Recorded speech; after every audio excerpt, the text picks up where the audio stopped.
बस अहमद की जो है ना तबीयत बहुत सख्त ख़राब हो गई। इसको मैं हॉस्पिटल लेके गई थी, वहाँ पे कैनोला लगाया डॉक्टरों ने और बोला कि 3-4 दिन जो है ना उसको डेली बेस पे जो है ना इंजेक्शन लगने, इसलिए उन्होंने कैनोला लगाया ताकि बार बार जो है ना वो जो नीडल्स है ना वो इसके वेन्स के आगे पीछे ना हो। इसलिए अहमद की तबीयत ज़्यादा ख़राब थी, इसलिए दवाई लेके आए हैं। तो अभी इसको देने लगे हैं जूस और इसकी हो रही है थोड़ी सी खातर तवाज़े। और कल मज़े की बात है इसका एग्ज़ाम भी है और आज कैनोला भी हाथ पे लगा हुआ है।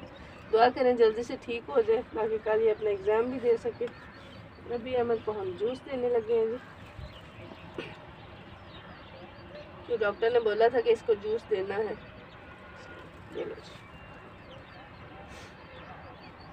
बुखार जो है ना इसको 103 है इस वक्त, लेकिन फिर भी देख लें।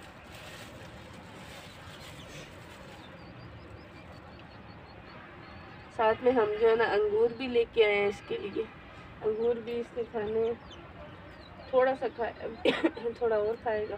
बाकी मेरी अपनी तबीयत भी आप देख सकते हैं अभी कोई इतनी स्टेबल नहीं हुई है। सुबह मैंने आपको बताया था ना कि अहमद की तबीयत रात से बहुत सख्त ख़राब है। तो बस ये देख लें उसका नतीजा। मेडिसिन लेने गए हैं तो आगे कैनोला लग गया उसके हाथ पे। अब दुआ करें जल्दी से ये ठीक हो जाए। हमें पता क्या लाना